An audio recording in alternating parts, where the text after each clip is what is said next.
Hello, today I'd like to discuss with you why I believe that the enhanced games are good for the sport of swimming.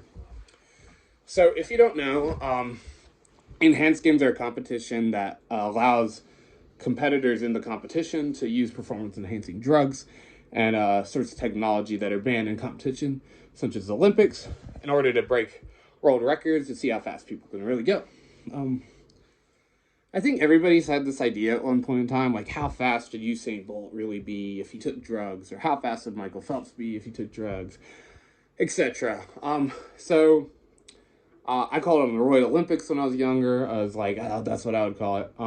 But they're called the Enhanced Games now. It is a real thing. And a world record in the 50 free long course meters just got broken yesterday. I want to believe I said by Christian Gokola Mev. Mev.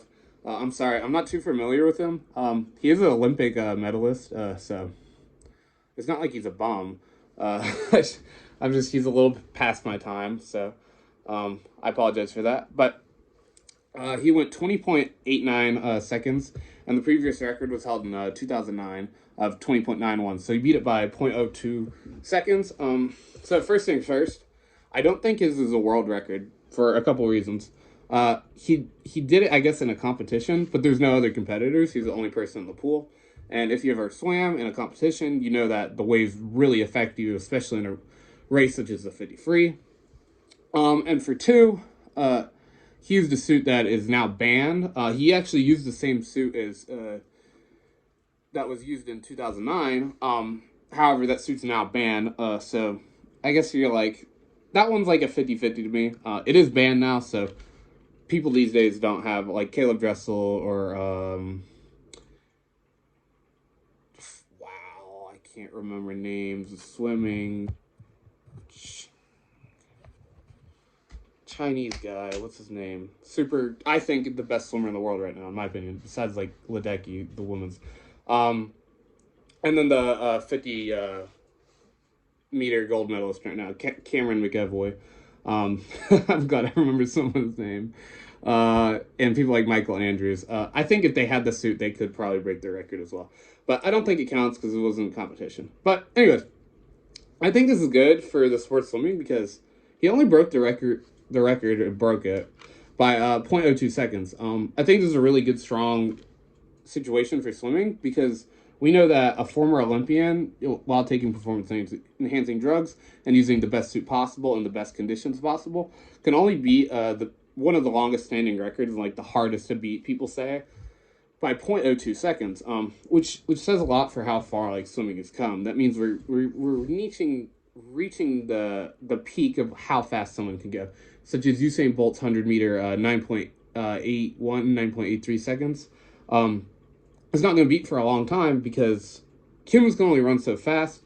And when you see sports that evolve so quickly, such as swimming, records are broken every day because humans aren't, it's not their natural environment, swim. So for sprints, though, we're learning that, hey, our technique's about as good as it can get. We're not having new technological introductions because we don't have any more suits. We're not allowing any more suits.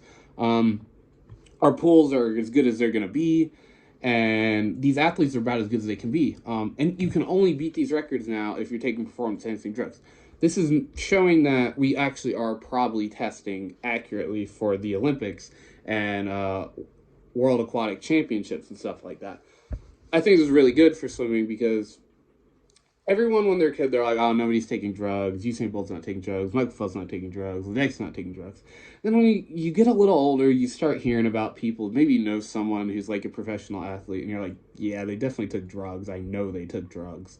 And they're like, they're not even near the best of the best. They're not LeBron.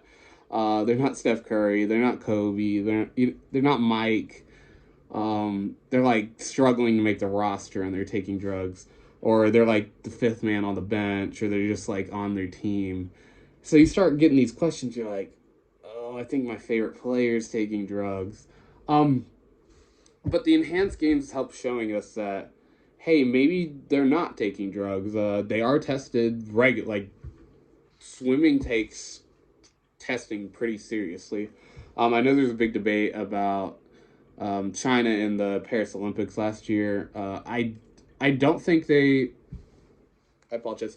I don't think they should have been banned because they tested the food that they took, and it's so if you don't know the story, there's like 12 people or something like that that popped for a trace amount of a drug, and it all allegedly came from like some restaurant, and almost all the entire Chinese team except for Chen. I can't. I think that's his name. I'm actually a really big fan of his. Um, it's just been a while since I kept up with swimming because it's like we're getting near World Aquatic Championship season and stuff like that, like Worlds, and I haven't watched swimming in a while, so my apologies. But he didn't pop, but a lot of his other people did, like the amazing breaststroker. He popped. He didn't perform well at the Olympics at all, except for on the relay, where America unfortunately lost their medley relay that they hadn't lost like ever. But anyways, this enhanced games has helped showing that like if a world class athlete, because he was a former Olympian, while taking drugs, while having the suit, can only beat a record by 0.02 seconds. With, I think he had like, there's a lot of money on the line for these things. He might have got $1 million. Correct me on that. I forgot to research that. However, this is really good for sports swimming because we know that hey, the drug tests are working. We're actually doing something. This isn't the NBA where like Tristan Thompson's the only guy who's popping for PEDs. Like I'm sorry, LeBron's using drugs. I hate to tell you, if I'm the first person to tell you, he's on PEDs. He's on HGH. I hate to tell you that, but he is. I don't really care that much, to be honest, but because like a ton of the guys in the NBA are. However, sports that actually do test, we're showing that hey, the testing might actually matter. They do test for drugs in the Olympics, but if you know how drug tests work, you can cycle off and on. And when you cycle off and you know when a drug test is coming, you can avoid a drug test popping. So it's not like this every 4 years thing that he usually sometimes does. He can't possibly avoid. There's also certain designer drugs that you can't find. That is why they keep your blood tests up. So I don't think he's using a designer drug. But you get my point. He knows when these tests are going to be coming. However, when you're a swimmer, you're doing year-round, FIBA will test you, like, constantly at random. It's not really happening in the NBA.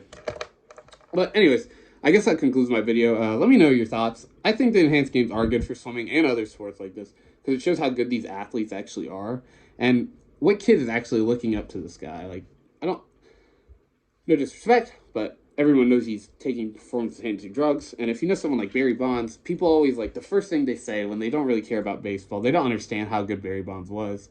They don't understand what he did for the sport. Him, Mark McGwire, Sammy Sosa. They say baseball. However, they're like, oh, he sucks. Dude, he hit 700 home runs. He had 3 MVPs before he took drugs. But anyways, people don't recognize greatness when you cheat. I guess that makes sense.